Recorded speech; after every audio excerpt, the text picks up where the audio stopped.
본문의 말씀 우리 따라가면서 하나님께서 우리에게 베푸신 은혜가 무엇인지, 또 우리가 어떻게 하나님 앞에서 살아가야 되는지, 이런 부분들을 말씀을 중심으로 해서 같이 상고하고 또 우리가 은혜를 받기를 바랍니다. 아멘. 마스크 썼다고 아멘도 안 하십니까? 아멘 하셔야죠. 자, 오늘 본문의 제목은 너희가 부르심에 합당하게 살아라, 이렇게 제목을 정했습니다. 본문 성경에서는 성령이 하나 되게 하신 것, 이렇게 제목이 되어 있죠. 그래서 이 제목으로 쭉 24절까지 이렇게 쭉 이어지는데요. 그래서 그 전반부 부분이 성령이 하나 되게 하신 것이라는 부분들을 지키라는 내용이고, 그 뒤에 가서 또 하나님께서 베푸신 은혜들 가운데서 우리가 어떻게 신앙생활을 해야 되는지를 이야기하고 있습니다. 그래서 전반적으로는 이렇게 부르심에 우리가 1절에서 권하는 내용을 우리에게 이야기하는 것이거든요. 한번 오늘 1절의 말씀을 먼저 한번 봅시다. 1절의 내용을 보면서 하나님께서 바울 사도를 통해서 우리에게 어떤 부분을 권면해 주시는지 같이 듣겠습니다. 1절 같이 읽습니다. 시작. 그러므로 주 안에서 갇힌 내가 너희를 권하노니 너희가 부르심을 받은 일에 합당하게 행하여. 아멘. 우리가 1절 말씀을 조금만 묵상해 보시기 바랍니다. 주 안에서 갇힌 내가 너희를 권하노니, 이렇게 말씀합니다. 주님을 위해서 복음을 전하는 일을 위해서 살아가다가 바울 사도는 옥에 갇혀 있는 그런 상황이죠. 그런 상황 속에서 바울이 교회를 향해서 또 믿는 우리들을 향해서 권하는 그 말씀은 무엇이냐면 너희가 부르심을 받은 일에 합당하게 행하여라, 이렇게 말씀하고 있습니다. 하나님이 나를 부르신 부르심에 합당하게 살아라, 이런 의미로 우리가 이 말씀을 받으면서 그럼 하나님의 부르심에 합당하게 내가 살아가는 것은 어떠한 삶일까? 우리가 그 다음 구절을 보면서 배워가겠습니다. 먼저 1절로 3절까지 본문을 한번 같이 한번 읽어보겠습니다. 1절부터 2절부터 3절까지 2, 3절이 되겠네요. 같이 한번 읽겠습니다. 시작. 모든 겸손과 온유로 하고 오래 참음으로 사랑 가운데서 서로 용납하고 평안에 매는 줄로 성령이 하나 되게 하신 것을 힘써 지키라. 아멘. 첫 번째 권면은 성령이 하나 되게 하신 것을 힘써 지키라, 그런 권면이죠. 그래서 성령이 하나 되게 하신 것, 이렇게 표현도 되어 있고, 새 번역에서 보면 성령이 한 몸 되게 하신 것, 그렇게 표현을 하고 있습니다. 하나라는 의미를 한 몸으로 이렇게 표현을 했어요. 성령이 우리를 어떻게 했다고요? 하나 되게 또는 한 몸 되게 하셨다. 우리가 여기서 한 몸이 됐다는 그런 표현을 쓸 때는 성경에서 우리가 한 몸이 됐다는 표현, 가장 먼저는 창세기에서 하나님이 아담을 지으신 다음에 그 다음에 하와를 만들고 하와를 이끌어 오셨을 때 둘이 하나가 되었다, 이렇게 그 표현을 쓰죠. 그래서 어떻게 보면 한 몸이 되었다, 하나가 되었다는 것은 그런 부부처럼 그렇게 연합된 그런 모습을 우리가 생각하게 되고, 또 하나 되게 하셨다 했을 때 조금 더 확대하면은 우리가 한 가족이 되게 하셨다, 그런 의미로 우리가 생각해 볼 수가 있습니다. 예수님 안에서 우리는 하나의 가족으로, 하나님의 가족으로 우리가 부름을 받았다는 것을 이 말씀을 통해서 생각해 볼 수가 있습니다. 이 우리에게 이렇게 하나 되게 하라. 누가 하나 되어야 될까요? 성도가 모든 교회와 성도들이 하나 되고 한 몸 되라 이렇게 표현하고 있는 것입니다. 교회와 성도들이 하나 되고 한 몸 되기 위해서 우리에게는 가져야 될 마음의 자세가 필요하다는 것을 1절에 이렇게 표현하고 있죠. 우리가 하나 되려면 부부 사이에서도 마찬가지고 가족에게서도 마찬가지인 것 같아요. 하나 되려면 어떠한 마음이 필요하냐면 1절에 보니까 어떤 마음이 필요하다고 말씀해요? 모든 말씀해 보세요. 모든 겸손과 온유로 하고 오래 참음으로 사랑 가운데서 서로 용납하고 이럴 때 우리가 하나 될 수 있는 것이죠. 그냥 부부라고 사랑한다고 해서 그냥 그것이 하나가 될 수가 없죠. 우리가 살아보면 그것을 많이 다 경험을 하시잖아요. 가족이라고 해서 스스로 그냥 하나 되는 게 아니에요. 우리 마음속에 겸손함이 필요한 것이죠. 겸손한 마음이 필요하고 또 온유라는 표현을 쓸 때 좀 부드러움이라는 표현도 우리가 거기에 해당이 되죠. 그냥 막 거친 그런 모습이 아니라 좀 부드럽고 또 절제된 어떤 그런 모습이 온유 속에 담겨 있는 뜻이잖아요.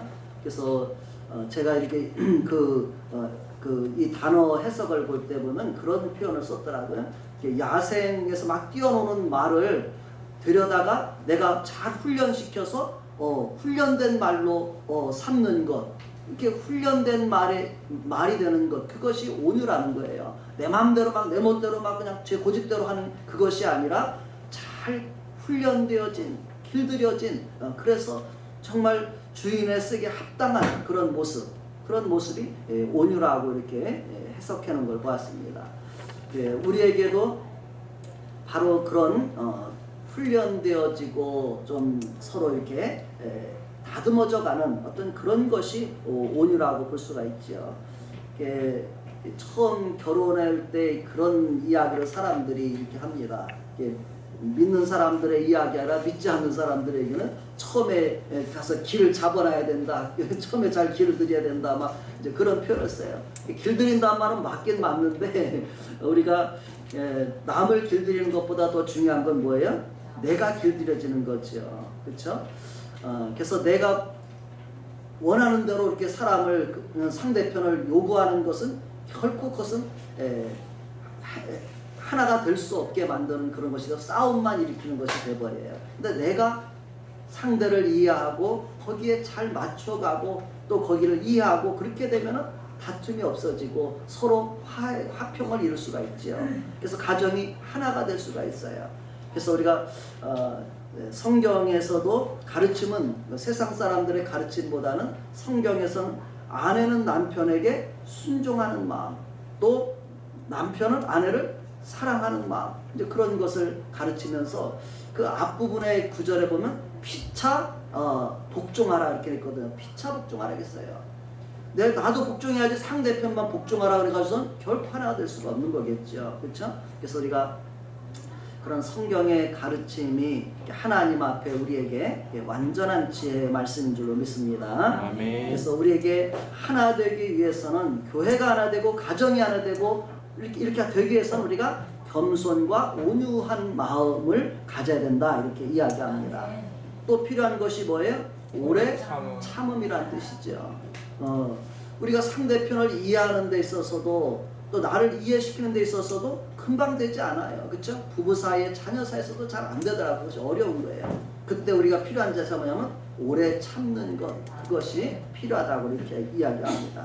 근데 대부분의 사람들이 이렇게 좀 몇몇 사람들 보면 오래 참지 못하면 금방 막 불쑥불쑥 이렇게 이야기를 해버리게 돼요. 그렇게 되면 결국 대화도 되지 않고 아무것도 되지 않죠. 하나 되기가 참 어려워요. 그래서 좀 오래 참고 기다려주고 이렇게 했을 때 우리가 하나가 될 수 있을 것입니다. 그 다음에 어떤 성품이 필요하냐면 사랑 가운데서 서로 용납하고 이렇게 표현하고 있습니다. 상대편을 용납해 주는 것이죠. 어찌 보면 용납한다는 말은 용서라는 표현도 있지만은 좀 기다려주는 것이 아닐까 그런 생각이 듭니다. 상대편을 좀 더 기다려주고 그러다 보면 이해가 되죠. 왜 그렇게 했는지 이해가 되는 것 같아요. 그래서 우리가 사랑 가운데서 서로 용납하고 그 다음에 평안에 매는 줄로 이렇게 있습니다.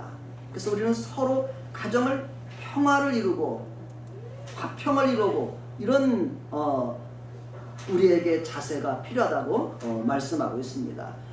교회 안에서도 이런 자세가 절대적으로 필요하다고 말씀하신 것입니다.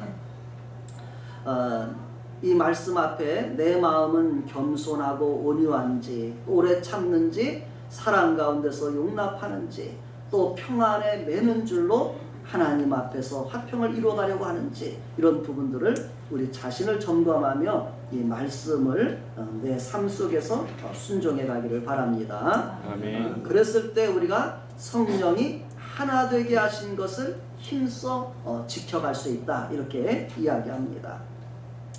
하나님의 성령께서는 우리로 바로 이런 마음으로 우리가 하나 되고 한 몸 되게 하시는 분이라는 거예요. 성령님께서는 바로 이런 일을 이루시는 분이다 이렇게 말씀합니다. 한번 따라 보시기 바랍니다. 성령님은 우리가 하나 되기 원하십니다. 아멘.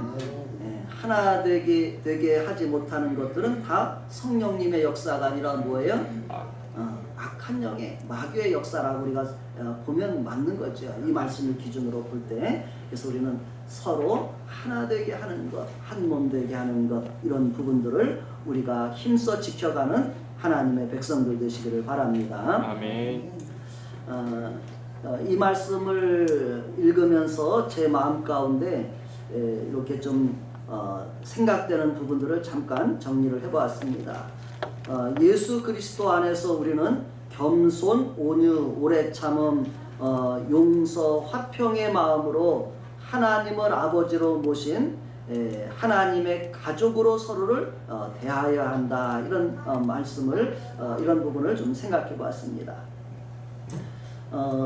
그래서 예수님께서 우리가 제자들과 사람들과 이렇게 하나님의 말씀을 나누고 있을 때 밖에서 예수님의 육신의 혈육이죠. 어머니와 동생들이 밖에서 예수님을 말하려고 밖에 와 있었어요. 그러니까 어떤 사람이 그렇게 말하는 거죠.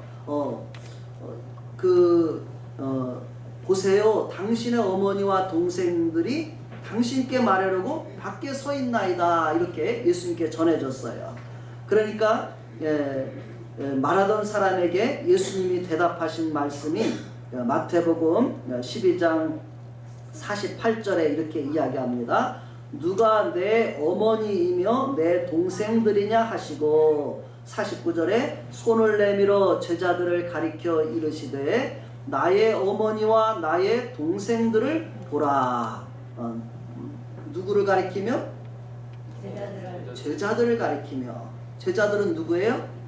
예수님을 따르는 사람들을 가리키며 이렇게 했습니다. 우리가 서로 이렇게 해서 봅시다. 이렇게 손을 옆에 있는 분들이 펴서 보소. 나의 어머니와 나의 동생들을 보라. 나의 어머니와 나의 동생들을 보라. 옆에 있는 분이 나의 어머니와 나의 동생들이라고 주님은 말씀하시는 거예요. 근데 우리는 그런 마음을 잘 갖지 못했죠. 저 사람 나와 내 형제, 내 부모 이렇게 그렇게 생각이 잘 안 돼요. 그렇죠? 그러나 이제 우리가 예수님 안에서 그런 모습으로 자꾸 바라보려고 해야 돼요. 그리스도 안에 있는 형제 자매들을 대할 때 나이가 나보다 많은 분들에게는 내 부모님처럼 대하고 또 내 동생처럼 내 누이처럼 내 형님처럼 그렇게 대하는 것이 필요한 것입니다. 그것이 신앙생활을 잘하는 사람의 모습이에요. 오늘 예수님의 말씀대로 그렇게 예수님은 제자들을 가리키면서 그렇게 말씀하셨고 그러면서 또 구체적으로 마태복음 12장 50절에 보면 이렇게 말씀합니다. 우리 50절 말씀을 한번 같이 한번 조용히 한번 읽겠습니다. 시작. 누구든지 하늘에 계신 내 아버지의 뜻대로 하는 자가 내 형제요 자매요 어머니이니라 하시더라. 아멘. 말씀 앞에 오늘은 우리 자신들을 많이 적용시켜 보시기 바랍니다. 누구든지 하늘에 계신 내 아버지의 뜻대로 하는 자가 내 형제요 자매요 어머니이니라. 주님이 그렇게 말씀하십니다. 나는 주님 앞에 주님의 형제 자매로 어머니로 그렇게 주님 앞에 주님을 따르는 자로 서 있는지를 우리를 돌아보고 또 그렇게 살아갈 수 있기를 바랍니다. 두 번째 단락으로 넘어가려고 합니다. 4절부터 6절까지 말씀인데요. 두 번째 4절부터 6절까지 한번 먼저 본문 읽도록 하겠습니다. 자, 같이 4절부터 읽겠습니다. 자, 시작. 몸이 하나요 성령도 한 분이시니 이와 같이 너희가 부르심의 한 소망 안에서 부르심을 받았느니라. 기도한 분이 거기 잘 안 먹나 보네요. 자, 가만있어 보자. 우리 본문도 잘 보이는 분은 본문으로 읽어도 되고요. 5절 시작. 주도 한 분이시요 믿음도 하나요 세례도 하나요 6절 하나님도 한 분이시니 곧 만유의 아버지시라. 만유 위에 계시고 만유를 통일하시고 만유 가운데 계시로라. 아멘. 여기에서 4절부터 조금 본문을 더 묵상해 보시기 바랍니다. 몸이 하나요 성령도 한 분이시니 이렇게 말합니다. 여기서 몸이 하나라고 했을 때 무엇을 의미하는 것 같아요? 우리가 성령님은 한 분이신 걸 잘 알죠, 그렇죠? 예수님은 한 분일까요, 두 분일까요? 근데 예수님은 한 분밖에 없어요. 근데 오늘날 많은 사람들이 자기가 예수라고 하는 사람들이 있어요. 그 사람들은 다 뭐예요? 가짜예요. 성경에 말한 대로 거짓 교사, 거짓 선지자들이에요. 많아요. 유튜브에도 보니까 자기가 예수님처럼 이해하는 사람들 많더라고요. 그래서 우리가 잘 아셔야 돼요. 예수님은 한 분이고 성령님도 한 분이고 6절에 나온 것처럼 하나님도 한 분이셔요. 그러나 우리가 여기서 하나님, 예수님, 성령님이 계시라는 걸 알지요. 성경은 기독교 전체는 이 성부, 성자, 성령 이 하나님을 가리켜서 삼위일체다 이렇게 말해요. 이것은 성경에 삼일체라는 말은 없어요. 그래서 성경 이것을 갖다 없다고 해서 삼일체를 부정하는 데가 있어요. 그러나 기독교 초기 때부터 이 하나님, 예수님, 성령님에 대해서 정리가 돼야 되잖아요. 이해를 시켜야 되잖아요. 그래서 이것 때문에 많은 교회가 여러 번 회의를 했어요. 그래서 정리된 것이 뭐냐면 하나님과 예수님은 동일한 분이다 이렇게 정리가 됐어요. 우리가 하나님과 예수님이 동일한 분이라고 했을 때 인간적으로는 이해가 안 돼요. 그렇죠? 어떻게 아버지와 아들이 똑같으냐고 이렇게 이야기를 해요. 그래서 그것을 틀리다고 이야기를 합니다. 이제 몇몇 교단들에서 그렇게 이야기를 하는 거예요. 근데 이제 우리가 그것을 알 수 있는 건 뭐냐면 인간의 논리로는 맞지가 않아요. 근데 성경에는 우리에게 그것을 충분히 증거하고 있단 말이에요. 예수님께서 뭐라고 하냐면 나와 아버지는 하나이니라. 아버지께서 내 안에 내가 아버지 안에 계시다 이렇게 이야기해요. 또 나를 본 자는 아버지를 보았다 이렇게 이야기한단 말이에요. 그래서 우리는 성경에 계시된 것을 통해서 믿는 거지 인간의 지식을 따져서 합리성을 가지고 믿는 게 아니에요. 그렇게 되면은 결국은 뭐냐면 인본주의적인 모습이 되고 성경에서 벗어나는 자기 해석을 가지고서 잘못 가는 거예요. 그래서 많은 잘못된 데들은 다 인간적인 해석이 많이 들어가게 되죠. 그러다 보면은 잘못 해석하는 거예요. 결국은 자기가 자기 해석대로서 자기 왕국을 이루는 것이 되는 것이죠. 그래서 성경에는 분명히 그래서 하나님과 예수님이 동일한 분이라는 것을 우리에게 충분히 증거해주고 있기 때문에 그래서 이것이 기독교에서 정리가 됐어요. 기독교 회의를 니케아의 칼케도니에 계속해서 초기 교회 때 이것이 정리가 되었습니다. 오늘 우리가 읽어봐도 성경을 읽어보면 그것이 충분히 우리에게 계시된 내용이기 때문에 그렇게 이야기합니다. 그리고 또 이제 성령님을 이야기할 때 성령님을 어떻게 표현하냐면 아버지께서 보내실 성령, 또 내 이름으로 보내실 성령, 또 예수님의 영, 하나님의 영, 이렇게 성령을 표현하고 있습니다.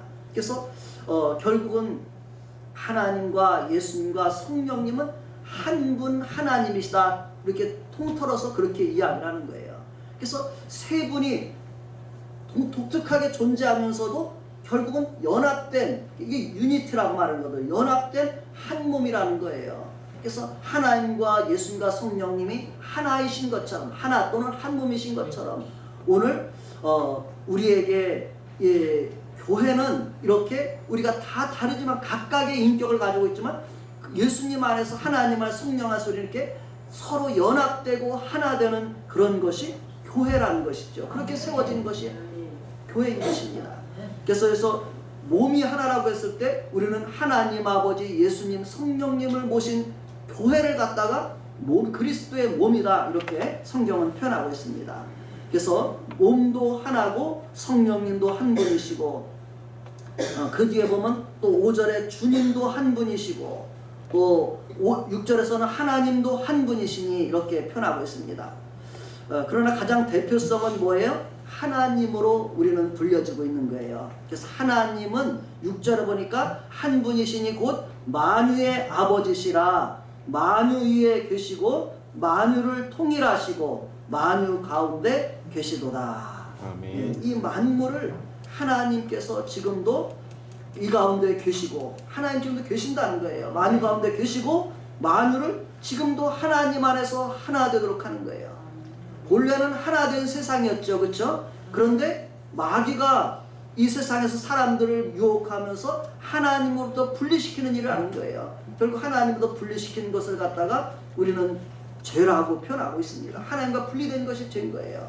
하나님 앞에서 단절된 것이. 그래서 우리가 이렇게 만유를 통일하시고, 지금 예수님을 통해서 만유를 통일하는 일을 하나님이 이루고 계시다는 것입니다.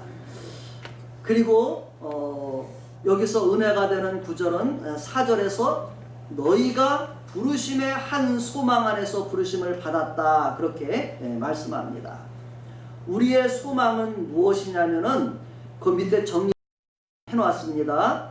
하나님 아버지께서는 그리스도 예수 우리 주를 성령을 통해 믿게 하시고 세례를 받게 하시고 주님의 몸된 교회로 부르셔서 교회를 통하여 만유를 구원하시고, 또는 회복이라는 표현을 쓸 수 있어요. 구원은 만유를 회복하시고 영광을 받으시는 일을 이루어 가십니다. 이것이 우리의 하나님의 소망이고 우리의 소망이라는 거예요.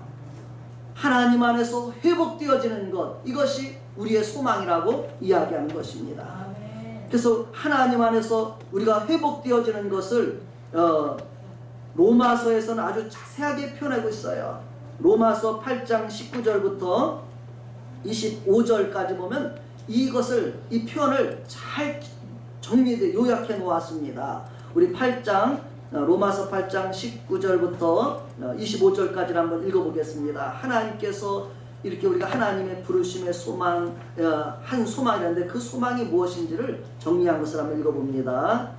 우리 8장 19절부터 같이 읽어보겠습니다. 다 여기 보이시죠? 같이 한번 8장 19절부터 로마서 읽습니다. 시작. 피조물이 고대하는 바는 하나님의 아들들이 나타나는 것이니 피조물이 허무한데 굴복하는 것은 자기 뜻이 아니요 오직 굴복하게 하시는 이로 말미암으니라. 그 바라는 것은 피조물도 썩어짐의 종로로 탄 데서 해방되어 하나님의 자녀들의 영광의 자유에 이르는 것입니다. 피조물이 다 이제까지 함께 탄식하며 함께 고통을 겪고 있는 것을 우리가 아느니라. 그뿐 아니라 또한 우리 곧 성령이 처음 익은 열매를 받은 우리까지도 속으로 탄식하여 양자될 것 곧 우리 몸의 속량을 기다리느니라. 우리가 소망으로 구원을 얻었음에 보이는 소망이 아니니 보는 것을 누가 바라리요. 만일 우리가 보지 못한 것을 바라면 참음으로 기다릴지니라. 아멘. 피조물도 소망하는 것, 간절히 고대하는 것은 하나님의 아들들이 나타나는 것이다 했어요. 우리가 하나님의 형상대로 지음받은 하나님의 아들 딸들이죠. 그런데 창세기 3장에 뱀이 와서, 마귀가 와서 결국은 아담과 하로 선악과를 따먹게 하고 에덴 동산에서 쫓겨나게 되고, 이렇게 되므로 우리의 인생들이 하나님으로부터 멀어져서 죄와 마귀의 노예 노릇을, 종 노릇을 했다고 이야기합니다. 그런데 이제 하나님은 예수님을 통해서 우리가 어떻게 돼요? 다시 하나님의 아들들이 되게 하는 거예요. 아멘. 하나님의 자녀로 우리를 회복시켜 주시는 거예요. 아멘. 그래서 이 피조물조차도, 이 땅에 지음받은 모든 피조물조차도 하나님의 아들들이 나타나는 것을 학수고대하고 있다고 이렇게 이야기합니다.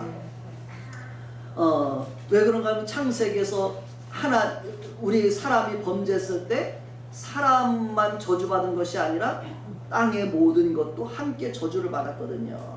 왜냐하면 그것은 인간을 위해서 하나님 만들어 놓으신 건데, 인간이 범죄함으로 그들도 저주를 받은 거예요. 그래서 이 피조물조차도 탄식하면서 하나님의 아들들이 나타나고 하나님의 아들들의 영광 가운데 살기를 바란다는 거예요. 우리가 그런 마음을 품는다면 이 세상에서 내가 하나님의 아들 자녀로 살아간다는 것이 얼마나 우리가 하나님을 기쁘시게 하는 것뿐 아니라 만물에게 우리가 기쁨이 되는 것이고 영광이 되는 것 생각해야 돼요. 내가 예수 믿은 것, 하나님의 자녀가 된 것, 이것은 나 한 사람의 축복과 영광이 아니라 온 세상의 영광이라는 걸 생각해야 돼요. 아멘. 그래서 예수 믿은 건 작은 것이 아니에요. 온 세상 가운데 가장 모든 만물이 바라는 것이 바로 내가 예수 믿어서 하나님의 영광에 이르는 것이고, 또 모든 피조물도 하나님 앞에서 우리를 통해 회복되어지는 것이라는 것을 우리는 생각해야 될 줄로 믿습니다. 아멘. 그래서 또 이제는 우리는 성령을 통해서 예수를 믿고 성령의 처음 익은 열매를 받았어요. 그런데 우리에게도 아직까지 우리가 또 기다리는 것이 있어요. 뭐냐면 그것은 우리까지도 속으로 탄식하여 양자될 것, 곧 우리 몸의 속량을 기다리느니라, 이렇게 말합니다. 이 양자되고 우리 몸의 속량이 된다는 것은 뭐냐면, 예수님께서 재림하실 때 우리 몸이 신령한 몸으로 부활의 몸을 입는 것을 가리키는 단어예요. 우리도 예수님처럼 신령한 몸, 부활의 몸을 입는 것이 우리가 기다려야 될 것이라는 거예요. 육체 가운데 있는 우리가 기다려야 될 것은 바로 그거라는 거예요. 아멘이십니까? 네. 왜냐하면 우리가 육체 가운데 있을 때 우리는 연약하거든요. 얼마나 연약해요. 연약하고 범죄하기 쉽고 하나님 앞에서 욕된 몸이라고 이렇게 표현합니다. 그러나 이것이 예수님께서 오실 때는 우리는 이제는 다시는 연약하지도 않고 죽지도 않고 신령한 몸으로, 강한 몸으로 하나님 앞에서 변화받는다는 거예요. 그것이 내가 바라는, 내 육체가 바라는 소망이라는 것입니다. 바울 사도가 이것을 표현했어요. 바울 사도가 주님을 위해서 충성하면서 그런 표현을 썼습니다. 사도행전 23장 6절에서 바울이 1차, 2차 전도여행을 갔다 오고 3차 전도여행 예루살렘에 들었을 때 예루살렘 사람들이 바울을 또 붙잡아서 죽이려고 합니다. 그때 그들 앞에 서서 증거하는 말이 사도행전 23장 6절의 말씀이에요. 한번 이 말씀 한번 같이 읽어보시기 바랍니다. 그 로마서에서 고백한 것과 동일한 고백이 될 거예요. 같이 읽어볼까요? 시작. 바울이 그중 일부는 사두개인이요 다른 일부는 바리새인인 줄 알고 공회에서 외쳐 이르되, 여러분 형제들아, 나는 바리새인이요 또 바리새인의 아들이라. 죽은 자의 소망 곧 부활로 말미암아 내가 신문을 받노라. 아멘. 네. 사도 바울은 어려서부터 하나님의 말씀을 바리새인들 밑에서 교육받은 사람이잖아요. 그렇죠? 그런데 중요한 것은 뭐냐면, 내가 바리새인이든 무엇이든 중요한 것은 죽은 자의 소망 곧 부활로 말미암아 내가 이 신문을 받는다, 이렇게 말합니다. 바울은 죽은 자가 다시 살 것을 믿고 그렇게 되기를 바울은 간절히 소망했다는 거예요. 아멘. 우리에게도 그런 소망을 가져야 돼요. 내 육체가 주님 앞에서 부활의 몸을 입을 것을 소망하며 살아가는 것. 우리가 그것을 그 한 가지만 소망만 가진다 할지라도 우리 믿음이 격길로 가질 않아요. 내 육체가 부활하는 건 뭐예요? 예수님 안에 있는 거거든요. 예수님을 믿고 살아가는 거거든요. 예수님 믿고 살다 죽는 것이 우리가 하나님 앞에서 약속된 부활을 받는 거예요. 아멘. 그렇기 때문에 우리는 바울처럼, 그래서 바울은 예수님 안에서는 죽는 것이 두렵질 않았어요. 오히려 내가 예수님 안에서 지금 죽으면 나에게는 오히려 좋은 것이라고 말해요. 왜냐하면 육체의 고난이 더 이상 없기 때문에. 그러나 내가 조금 더 육체 가운데 머문 것은 너희들에게 유익하기 때문에 내가 살 것을 나는 안다, 이렇게 말해요. 고난 속에서도 다시 죽지 않고 살아서 복음을 그들에게 전하는 그 사명을 바울은 감당한 것입니다. 그러나 그에게 유일한 소망이 있다면 예수님처럼 죽고 예수님처럼 다시 하나님이 살리시는 것, 그 은혜를 입는 것이 바울에게 소망이었습니다. 우리에게도 그런 소망을 가지고 주님을 믿고 또 주님을 위해서, 하나님 나라를 위해서 우리가 살아가는 삶이 되기를 바랍니다. 아멘. 세 번째 단락으로 7절부터 12절까지 같이 본문을 읽어보도록 하겠습니다. 7절부터 12절 시작. 우리 각 사람에게 그리스도의 선물의 분량대로 은혜를 주셨나니 그러므로 이르기를 그가 위로 올라가실 때에 사로잡혔던 자들을 사로잡으시고 사람들에게 선물을 주셨다 하였도다. 올라가셨다 하였은즉 땅 아래 낮은 곳으로 내리셨던 것이 아니면 무엇이냐? 내리셨던 그가 곧 모든 하늘 위에 오르신 자니 이는 만물을 충만하게 하려 하심이라.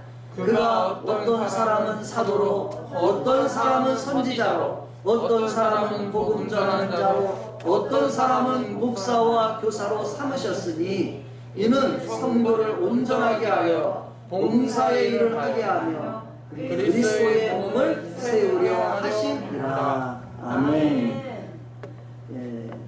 하나님께서 예수님을 통해서 우리에게 이런 하나님 앞에서 주님의 앞에 소망을 주셨을 뿐 아니라 또 우리에게 하나님께서 은혜를 주시고 선물을 주셨다, 이렇게 표현합니다. 하나님께서 예수님 안에서 우리에게 주신 은혜와 선물이 무엇인지를 우리가 이 본문 속에서 잠시 같이 살펴보려고 합니다. 7절 말씀부터 그냥 본문을 따라가 보면서 잠깐 한 절 한 절 같이 잠깐 보시기 바랍니다. 우리 각 사람에게 그리스도의 선물의 분량대로 무엇을 주셨다고 말해요? 은혜를 주셨나니. 예수님을 통해서 하나님은 우리 각 사람에게 은혜를 주셨다, 이렇게 말합니다. 바울 사도의 서신에 보면 모든 교회를 향해서 너희에게 하나님 아버지와 예수 그리스도 안에서 은혜와 평강이 있을지어다, 그런 말을 항상 쓰는 걸 보게 됐죠. 하나님의 은혜를 주셨다. 그 말을 우리가 이렇게 생각해 보면 좀 더 우리가 감동이 될 것 같아요. 처음 예수님을 구약의 성도들이 기다릴 때 하나님께서 천사를 나사렛에 사는 시골 처녀 마리아에게 보내요. 그러면서 하나님이 그렇게 천사에게 전하라고 하죠. 내가 마리아야, 내가 하나님께 은혜를 입었느니라, 이렇게 전하라고 말하죠. 하나님의 은혜를 입었다는 게 거기에서 우리가 깨달으면 되는 거예요. 하나님이 나에게 부르시고 찾아오시는 것이 하나님의 은혜예요. 하나님이 나와 함께 하시는 것이 하나님의 은혜라는 거죠.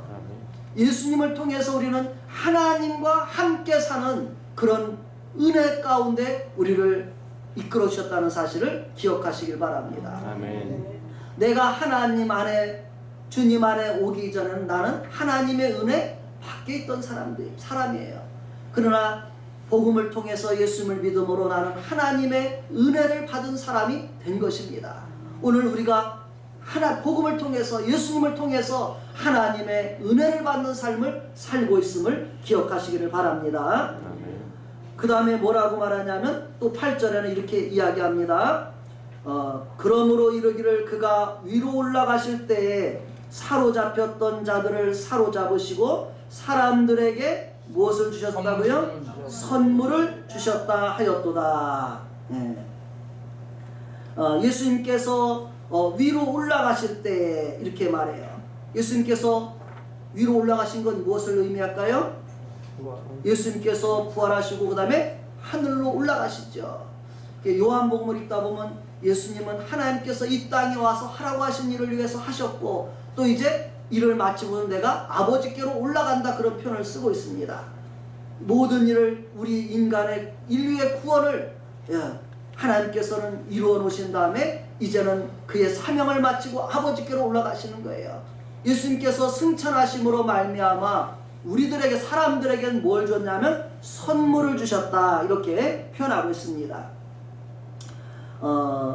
거기 구절 속에서 제가 이게 여기 보니까 이렇게 나오죠. 그가 위로 올라가실 때 사로잡혔던 자들을 사로잡으시고 이렇게 써요. 제가 그 해석은 하지 않았어요. 저도 연구를 하지 않았어요. 사로잡혔던 자들을 사로잡으시고 사람들에게 선물을 주셨다 있어요. 우리 성도님들이 한번 연구해 보시기 바랍니다. 예수님이 위로 승천하시면서 우리들에게 여기 사람들의 선물인데 사로잡혔던 자들을 사로잡으셨다. 이게 뭘 사로잡혔던 자들이 누구고 사로잡았다는 게 뭘까? 이거를 연구를 해보셔야 돼요. 성경을 연구하면 참 재미가 있어요. 또 막 깨달아지면 은혜가 돼요. 그래서 이것을 주석을 통해서든지 뭘 통해서 한번 찾아보는 즐거움을 한번 맛보시기 바랍니다. 그래서 다음에 찾아보신 분이 이게 이런 뜻이네 이렇게 한번 나눠보시기 바랍니다. 왜냐하면 제가 이 부분을 구체적으로 찾질 않았기 때문에. 마귀에게 사로잡혔던 자들을 사로잡아 주셨다. 그런 의미일 수도 있고 또 다른 의미일 수도 있을 것 같아요. 그래서 좀 연구를 한번 해보시라는 제가 그렇게 과제를 드려야 또 배우죠 같이.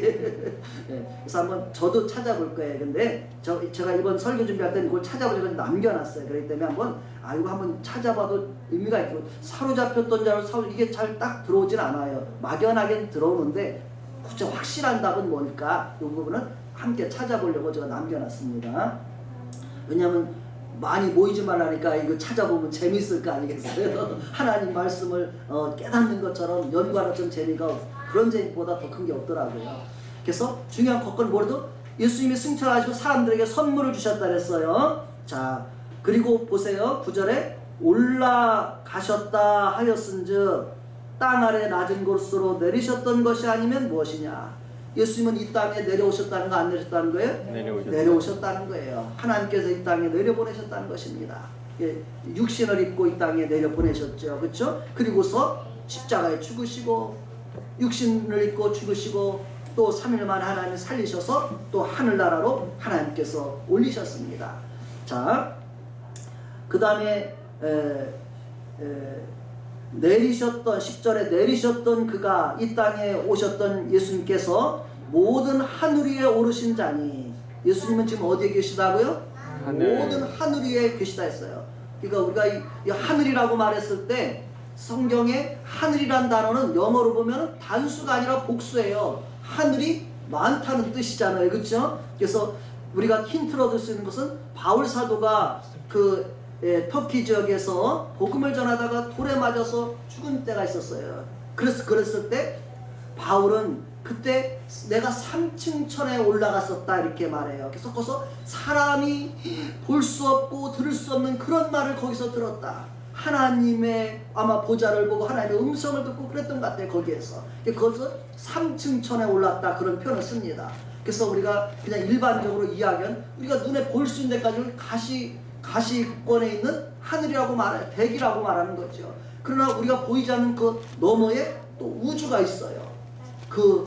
더 위에 아마 하나님이 계신지 모르겠어요. 어쨌든 3층천이라고 했을 때 그런 표현을 써서 어쨌든 하늘이라고 했을 때 모든 하늘 위에 오르신 자니 예수는 그렇게 지금 하늘나라에 하나님 앞에 올라가신 줄로 믿습니다. 그래서 하나님 우편에 계시다고 말하잖아요. 그래서 이는 만물을 충만하게 하려 하심이라 이렇게 써요. 만물을 충만하게 한다고 했을 때 그것은 뭐냐면 만유를 완성하시는 거예요. 하나님께서 아까 죄로 인해서 타락한 이 세상의 질서를 예수님을 통해서 다시 회복시키시고 하나님께서 완성해 가신다는 것입니다. 이 일을 이루시는 분이 누구라고요? 예수님을 통해서 하나님이 이루시는 거예요. 사람이 이루는 게 아니에요. 근데 가끔가다 이 세상에서 자기가 이 세상에 어떤 것을 이루려고 하는 사람이 있어요. 제가 기억하기로는 이미 돌아가셨지만 그 문선명이라는 그분도 통일교를 하면서 자기가 이 세상을 완성할 거라고 해서 세계 통일을 이루는 것은 통일교거든요. 그래서 영향은 많이 끼쳤어요. 그러나 그가 결국은 우리를 하나님의 진리로 이끈 것이 아니라 오히려 자기에게로 이끌어버리는 그런 사람이 되고 말았죠. 근데 오늘 또 다른 이단들 교주들 중에서도 자기가 그렇게 세계 평화 통일을 이름을 꼭 그런 식으로 짓더라고요. 세계 평화 무슨 뭐 대막 이런 식으로 해서 자기가 세계 평화를 이루고 통일을 이룰 것을 그렇게 이야기를 합니다. 그러나 그것은 다 이룰 수 없는 것이고 가짜에 불과한 거예요. 거짓에 불과한 거예요. 오히려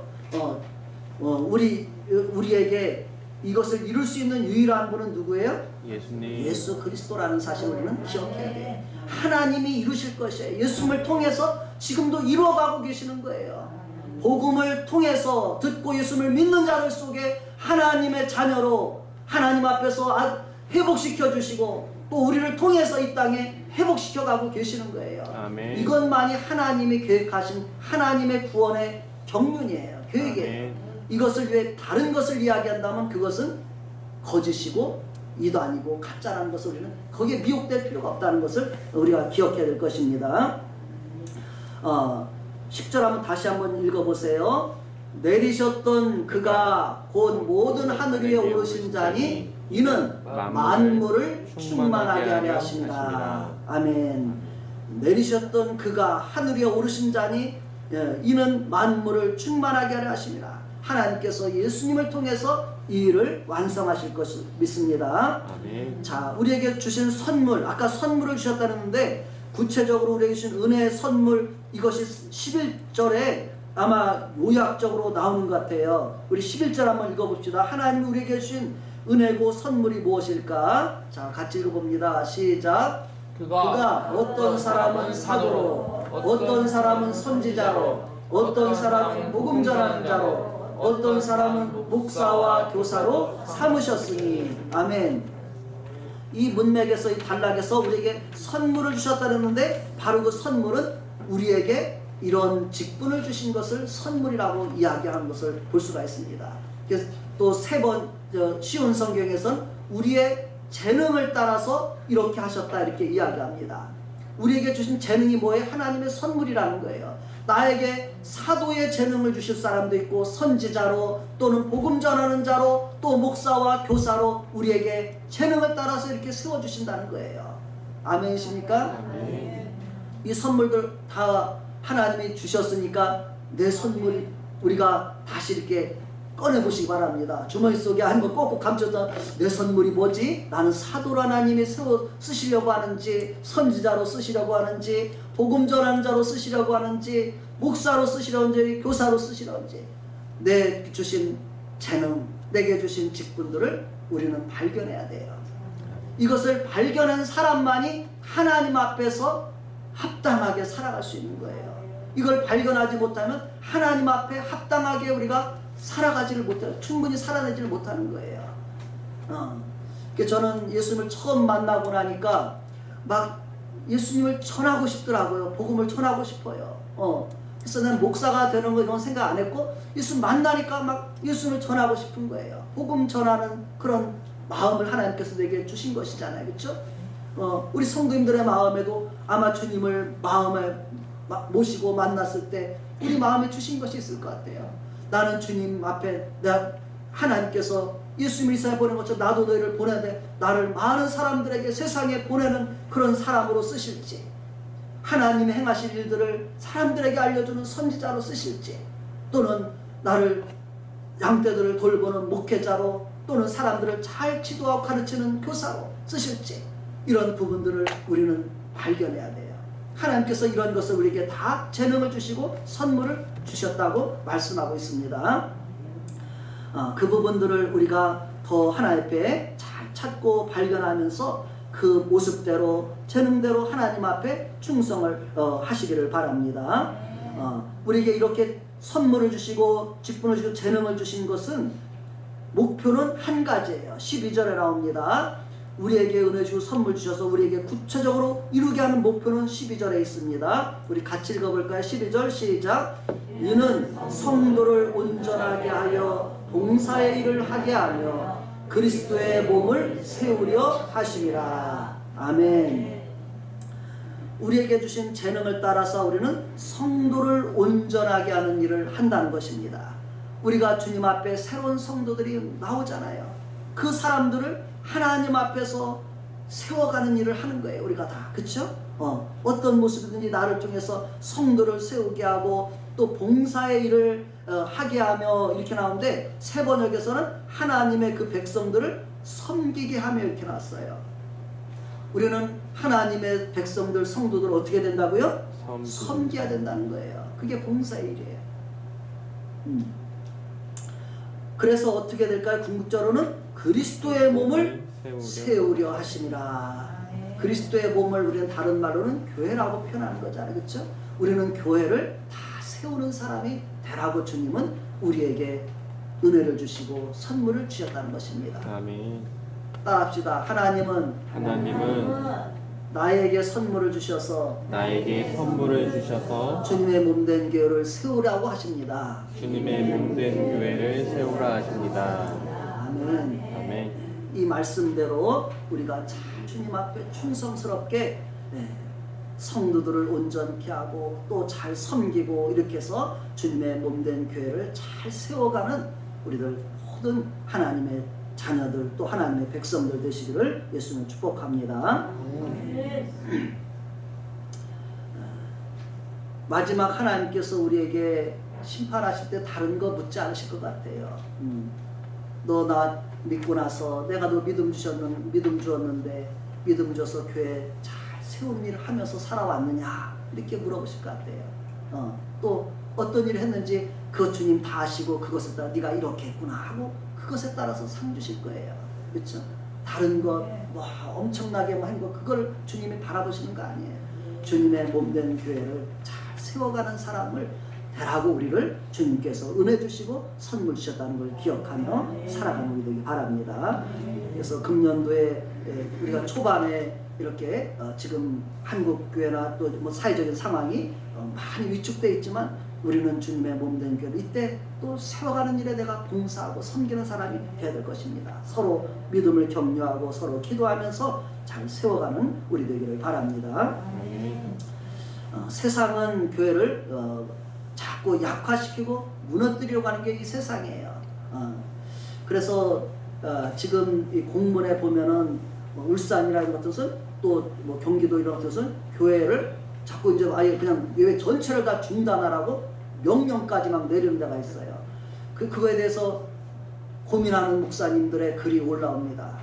이렇게 하다 보면 이렇게 해서 점점 마치 중국처럼 북한처럼 교회가 통제되는 그런 모습으로 가는 것은 아닐까? 우리가 그 명령을 따라야 될까? 막 고민하는 사람들의 글이 올라옵니다. 우리가 어떤 계략이 있을지는 모르겠어요. 그러나 중요한 것은 우리가 어떤 상황 속에서도 하나님 앞에서 우리는 교회를 세우는 자로 내 모습이 하나님 앞에 서 있고 또 아무리 세상이 강한 것처럼 보일지 모르지만 세상의 그런 것들은 마귀의 세력은 하나님 앞에 다 굴복되게 돼 있어요. 주님 앞에 내 믿음을 지키고 하나님의 은혜를 기억하며 주님의 몸된 교회를 내주신 선물 따라서 세워간다면 반드시 하나님 앞에 하나님의 뜻이 이루어질 것이고 그날에 하나님으로부터 받을 칭찬과 영광이 상이 있을 것입니다. 결론적인 부분으로 13절부터 16절까지 같이 보도록 하겠습니다. 13절부터 16절 시작.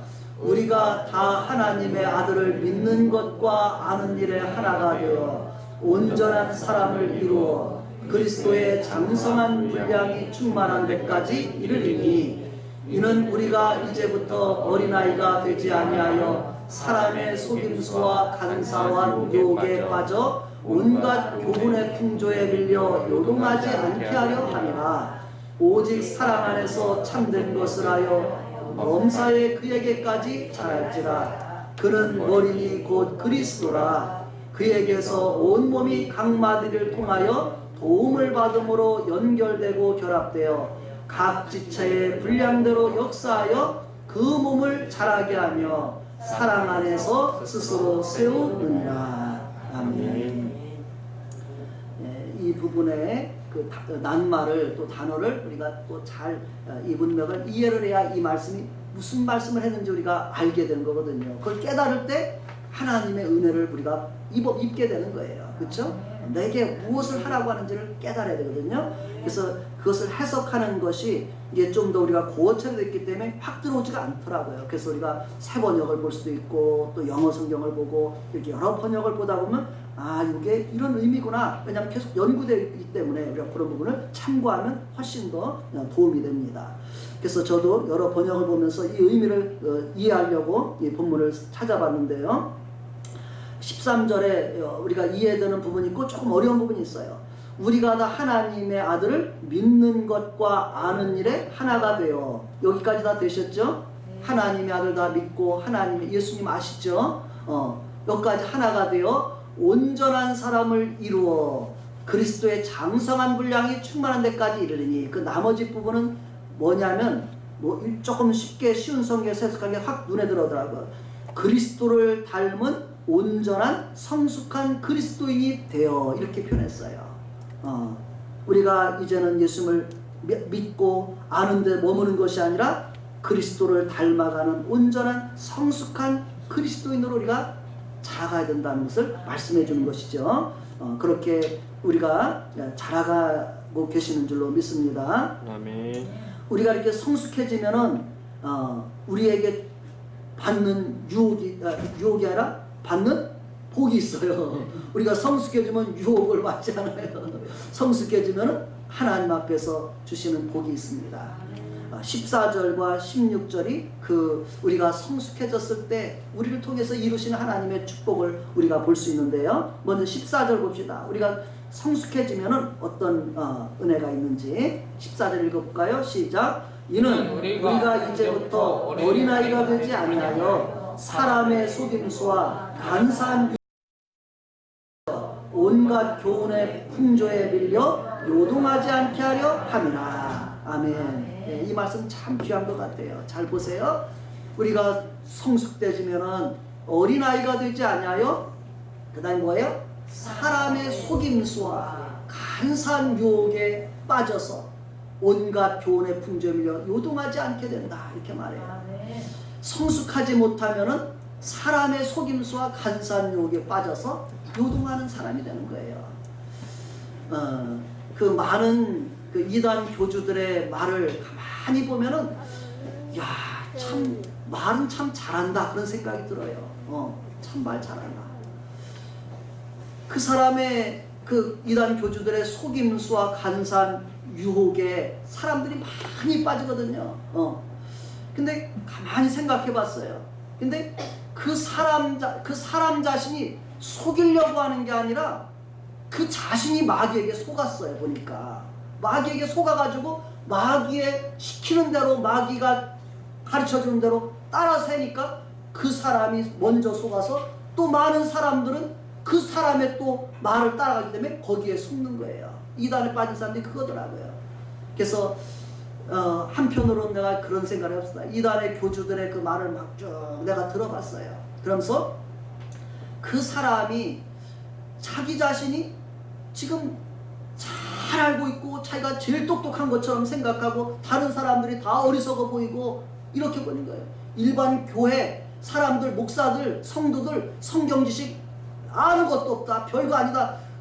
자기가 아는 것에 자기 성도들만 지금도 목사들이 모른다. 이렇게 막 설교를 해요. 그렇게 해요. 그런데 그 사람이 모르는 게 있더라고요. 그 사람들의 아는 지식을 성경의 그 본래 의미를 잘 몰라요. 본래 의미를 왜곡해서 알고 있어요. 그게 있더라고요. 대표적인 것이 그게 있더라고요. 성경에 보면 여러 천사들을 갖다가 스랍들, 그룹들이라고 나와요. 내 생물들 이렇게 나와요. 근데 이 그룹들이라는 것을 갖다가 성경의 천사들을 저는 원어 찾아보면 케투빔이라고 말한다는 거예요. 천사들을 말하는 거거든요. 그런데 이걸 그룹이라고 표현했으니까 우리가 한 그룹, 두 그룹, 세 그룹, 성경에 네 그룹이 있다니까 한 그룹, 두 그룹, 세 그룹, 네 그룹 이렇게 해석을 해버렸더라고요. 그러니까 많이 자기들이 성경을 아는 것 같지만 본래 의미를 잘 모르고서 해석하니까 자기는 확신이 있어. 아, 성경에 네 그룹이야. 네 그룹 있대. 이렇게 분명히 맞지만은 성경을 잘못 해석하고 잘못 아는 것이 참 많구나. 그 생각이에요. 그러니까 자기는 지식이 많아요. 다 잘 알아. 그래서 이렇게 가르쳐. 사람들에게 일반 사람은 그런 것도 몰라 하면서 가르쳐. 그 사람들 지식 없어. 이렇게 말하면서 가르쳐. 근데 거기에 다른 사람은 성경에 네 그룹 없으니까 자기도 연구해서 네 그룹이 똑같이 이렇게 이해하고 따라가는 거예요. 그러니까 성경에 대한 바른 지식이 없으면 잘못된 가르침을 말하는 사람에 따를 수밖에 없구나. 그래서 우리가 어떻게 해야 돼요? 성도들도, 목사도, 성도들도 어떻게 해야 돼요? 성경에 대해서 배워야 되는 거예요. 연구해야 되는 거예요. 아유, 목사님만 연구하면 됐지 뭐 성도들이 언제 그거 연구할 수 있겠어? 우리가 이렇게 말할지 모르지만 아니에요. 그건 잘못. 그럼 내가 잘못된 목자를 만났을 때, 잘못된 인도자를 만났을 때 그것에 따라갈 수밖에 없는 거예요. 변명도 못하고 반박도 못하고 그것에 끌려가는 거예요. 그래서 많은 사람들이 거기에 끌려가더라고요. 그래서 우리에게 성경을 좀 더 신중하게 이것이 그러한가 하고 성경 전체적으로 보고 이런 데 필요해요. 그렇지 못하면 그런 작은 것 하나에 그것이 마치 자기가 아는 것처럼 해서 이야기하는 사람의 말에 끌려갈 수가 있다는 거죠. 그래서 우리가 이런 그래서 성경에서도 바울도 있고 베드로도 있고 성경은 하나님의 성령의 감동으로 된 것이기 때문에 우리가 사사로이 풀 것이 아니니라. 우리가 사사로이 풀어서 많은 사람들이 멸망에 이르렀다. 베드로서 1장 마지막 부분에 그렇게 표현해요. 이단들이 멸망한 건 그것 때문에 잘못 풀었기 때문에 멸망하는 거예요. 누가 예수님이 누가 다른 사람이 예수라고 말하면 그가 예수인 줄 알고 그 사람이 구원자인 줄 알고 그렇게 따라가는 거죠. 그러나 물론 그 사람들의 거짓된 것은 드러나죠. 지금도 벌써 아마 이제 가까이 있던 사람이 그 사람은 구원자가 아니고 보혜사도 아니고 다 똑같은 인간이고 죽음 두려워하는 사기꾼이고 다 옆에서 다 폭로하죠. 물론 지나가면 알지만 그 사이에 얼마나 많은 사람들이 청춘과 직장과 이걸 다 버리고 거기에 그냥 돈을 갖다 몰수해서 그 사람은 자기 그냥 호화를 써버리고 이렇게 되는 그런 것이 이단의 교주들의 생활입니다. 그래서 그 사람이 나쁘다기보다는 그 사람이 미혹됐기 때문에 그 사람의 미혹에 또 많은 사람들이 마귀는 그 사람의 미혹에 또 끌려가는 거예요. 그러니까 불쌍한 거죠. 그래서 우리가 그런 부분을 이때 지금 현 사태를 보면서 그런 부분도 생각하면서 우리가 더 말씀을 잘 읽고 잘 모르는 것은 무슨 뜻인가를 또 찾아가고 연구하고 그런 모습을 가질 때 우리가 사람들의 말에 쉽게 미혹되지 않고 여기 사람의 속임수와 간산욕에 빠지지 않고 그런 신앙생활을 하게 될 줄 믿습니다. 아멘. 내 생명 누가 책임져 줄 거예요? 그 사람이 책임져 줄 수 있어요? 아니요, 맡길 수 없는 거예요. 하나님 말씀 앞에 그런가 바르게 우리가 알아가려고 노력할 것이고 이 말씀에 그렇다면 그런 거고 아니면 아닌 거예요. 우리가 말씀을 우리가 더 많이 배우고 자라가는 그런 우리가 돼야 될 줄로 믿습니다. 아멘. 또 하나의 축복은 뭐냐면 이제 15, 16절에 이어지는 것인데요. 한번 15절, 16절 봅시다. 우리가 이제 사람의 그런 미혹에 빠지지 않을 수 있고 성장하면 또 15, 16절 시작. 오직 사랑 안에서 참된 것을 하여 범사에 그에게까지 자랄지라. 그는 머리니 곧 그리스도라. 16절 그에게서 온몸이 마디를 통하여 도움을 받음으로 연결되고 결합되어 각 지체의 분량대로 역사하여 그 몸을 자라게 하며 사랑 안에서 스스로 세우느니라. 이 말도 그냥 읽으면 참 어려운 것 같아요. 저도 이게 무슨 말인지 모르겠어요. 이 말을 들으면 정확히 뜻이 드러나지가 않아요. 그렇죠? 이 16절 특히 읽어보면 이게 무슨 말인가 할 정도로 쉽게 들어오지가 않아요.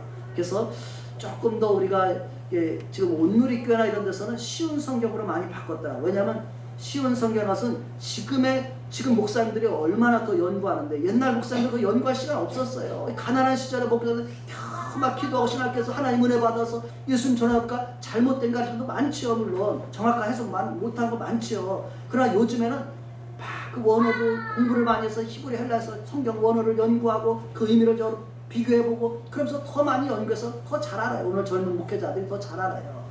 그래서 또 그런 사람들이 돼야 돼요. 그래 지금 좀 더 젊은 사람들은 그렇게 돼야 돼요. 아멘. 요한이 그렇게 돼야 되고 요셉이도 그렇고 우리 마찬가지. 그냥 옛날식으로 그냥 편안하게 신앙생활하다 보면 오히려 그런 세상에서 날고 뛰는 그런 사람의 속임수 앞에 오히려 세상 사람들이 빠져가는 것을 우리가 구할 수가 없는 거예요. 그래서 우리가 알을 때 분명하게, 그래서 이 16절에 우리도 기회가 되면 이제 우리 성경이 저도 많이 낡아서 이제 아들내미가 새 거 조서인데 옛날 성경은 한 10년 쓰니까 지금 다 낡았어요. 막 찢어지고 그러는데 그래서 새로 구입할 때는 쉬운 성경을 사서 해도 좋을 것 같아요. 왜냐하면 최근의 번역이거든요. 성경 원어를 많이 연구한 사람들의 번역이에요. 그래서 그 부분이 저희 그래도 어느 정도 저도 본문 내용을 저도 원어를 조금 공부했기 때문에 그 단어 찾아보면 그거 더 가까이 해석을 해놨기 때문에 그런 거 해도 좋겠다 생각이 듭니다.